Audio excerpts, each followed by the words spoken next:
तो नमस्कार दोस्तों। आप सबको पता चल ही गया होगा कि यूपी बीएड 2026 और 28 यानी 2026 से 28 का जो सेशन है इसके लिए जो फॉर्म्स थे ये ऑनलाइन होने स्टार्ट हो गए हैं। अब की बार जो यूपी बीएड का ज्वाइंट एंट्रेंस एग्जामिनेशन है ये बुंदेलखंड यूनिवर्सिटी करवा रहा है। आइए हम आज इससे रिलेटेड इंपॉर्टेंट चीज़ों को जान लेते हैं जिससे आपको फॉर्म अप्लाई करने में कोई भी दिक्कत ना रहे।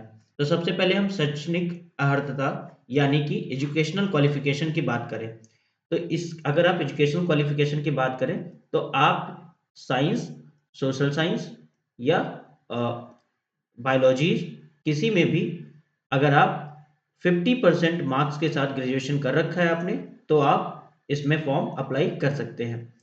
लेकिन अगर आपने बीई या बीटेक या गणित में विशेष योग्यता रखते हैं तो आपको 55% मार्क्स कम से कम लाने पड़ेंगे। यानी मैं शॉर्ट में अगर बता दूं, अगर आप आर्ट साइड से हैं या साइंस और बायोलॉजी से हैं तो आपको 50% मार्क्स लाने पड़ेंगे। लेकिन अगर आप बीई या बीटेक कर रखा है आपने तो आपको 55% मिनिमम मार्क्स आपके होने चाहिए ग्रेजुएशन में, तभी आप इसके लिए अप्लाई कर सकते हैं। हालांकि दृष्टिबाधित छात्र या अलग छात्रों के लिए अलग अलग कुछ छूट भी हैं तो उसके भी आप अपने हिसाब से देख सकते हैं। खैर, अगर हम बात करते हैं इंपॉर्टेंट डेट्स की तो ये फॉर्म जो है 1 फरवरी से यानी रविवार से स्टार्ट हुआ था, इसकी नोटिफिकेशन आ गई थी और 10 तारीख से फॉर्म ऑनलाइन होने स्टार्ट हो गए थे। अभी अगर हम लास्ट डेट की बात करें तो अगर आप बिना विलंब फीस यानी एनी एक्स्ट्रा पेनाल्टी पे किए बिना अगर आप फॉर्म को फिल करना चाहते हैं तो 5 मार्च से पहले पहले आपको ये फॉर्म फिल करना होगा। ठीक है, उसके बाद 10 मार्च तक आप इसको लेट फीस के साथ में भी अगर आपका यहाँ पे किसी तरीके से छूट जाता है फॉर्म, वैसे तो मैं कहूँगा आप जल्दी से फॉर्म को अप्लाई कर दीजिए, लेकिन फिर भी छूट जाता है तो 10 मार्च तक आप लेट फीस के साथ इसको सबमिट कर पाएंगे। इसकी एग्जाम की बात करें तो एग्जाम जो है वो आपकी संभावित तिथि 26 अप्रैल को दी गई है और 20 अप्रैल से आपके एडमिट कार्ड जारी हो जाएंगे। परिणाम इन्होंने बताया कि मई में दे देंगे 25 मई तक और बहुत चांसेस हैं कि डेट यही रहेंगी। ठीक है, तो आप लोग प्रिपरेशन अपनी स्टार्ट कर दीजिए। तो डेट्स आपको क्लियर है, जो हो गया उससे हम ज़्यादा कुछ नहीं देखते हैं, हम ये देखते हैं कि लास्ट डेट जो आपकी है वो 5 मार्च है और अगर ये छूट जाता है तो आप याद रखना 10 मार्च तक आप लेट फीस के साथ में इसको अप्लाई कर सकते हो। आपका जो एग्जाम है वो अप्रैल के लास्ट में होगा जाके और मई के लास्ट में आपके रिजल्ट भी आ जाएंगे। तो ये तो हुई इसकी एजुकेशनल क्वालिफिकेशंस की बात। अब अगर हम परीक्षा पैटर्न की बात करें कि आपका जो एग्जामिनेशन होगा उसका पैटर्न क्या रहेगा, इसकी अगर हम बात करें तो दो दो पेपर होते हैं, आप सभी लोग जानते हो।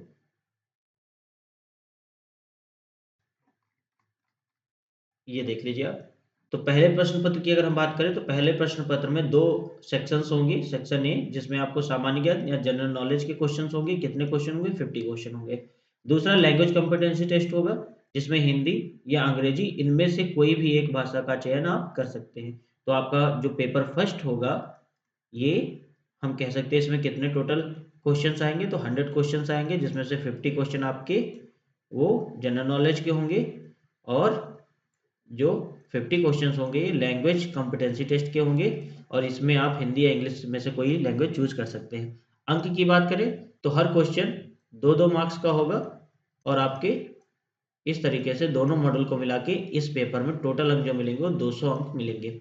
समय की बात करें तो 3 घंटे का समय रहेगा। तो आपको क्लियर है पेपर 1 दो पार्ट में होगा, जनरल नॉलेज और फिर लैंग्वेज कॉम्पिटेंसी। 50-50 क्वेश्चन होंगे 100-100 मार्क्स के और 200 टोटल मार्क्स होगा। 3 घंटे का पेपर होगा। इसके बाद आ जाता है सेकेंड पेपर। सेकेंड पेपर में आपका जनरल एप्टीट्यूड, फिर से वही है, दो सेक्शंस होंगे। एक तो जनरल एप्टीट्यूड टेस्ट जिसमें आपका रीजनिंग और मैथ्स वगैरह आएगी। उसके बाद आपने जो भी वर्ग से जो हैं, आप जिस भी सेक्शन से हैं, लाइक आप आर्ट साइड से हैं, साइंस साइड से हैं या कॉमर्स से हैं या एग्रीकल्चर से हैं, उसके हिसाब से आपके 50 क्वेश्चन होंगे। फर्स्ट वाले में भी देखिए ये है कि 50 जो आपके जनरल नॉलेज के क्वेश्चन है ये सबके लिए कंपलसरी है। इसमें आप हिंदी इंग्लिश में से एक चूज कर सकते हैं। ऐसे ही सेकेंड पेपर जो होगा उसमें भी आपका जनरल एप्टीट्यूड टेस्ट ये सबके लिए कंपलसरी है। लेकिन आप आर्ट साइड से हैं, साइंस साइड से हैं, कॉमर्स से हैं या एग्रीकल्चर, इसके बेसिस पे नेक्स्ट आपके 50 क्वेश्चन होंगे और फिर से पैटर्न वही रहेगा, 2 मार्क्स का एक क्वेश्चन होगा और टोटल 100 मार्क्स होंगे आपके। तो टोटल मार्क्स जब दो पेपर का बनाएगा तो 200 मार्क्स हो जाएंगे। तो दोनों पेपर का मार्क्स जो आपका टोटल होगा वो 400 होगा, जिसके बेसिस पे आपकी मेरिट बनेगी। खैर, इससे ज़्यादा आपको जो भी फॉर्म फिलअप से अगर कोई प्रॉब्लम आ रही है या कोई डाउट है तो आप कमेंट सेक्शन में बता सकते हैं। और आज के लिए इतना ही। आपको मेन मेरा इस वीडियो को बनाने का उद्देश्य यही था कि आपको परीक्षा का पैटर्न बता दिया जाए और इम्पोर्टेंट डेट्स बता दी जाए। तो इम्पोर्टेंट डेट्स आपको याद रखनी है।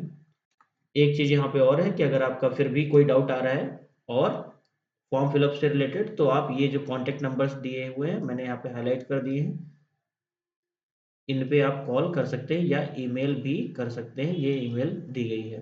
ठीक है, तो थैंक यू। बाकी अगर कोई डाउट है तो आप कमेंट सेक्शन में पूछ सकते हैं। आप सिलेबस, एग्जाम पैटर्न और डेट्स इनको जरूर ध्यान रखें।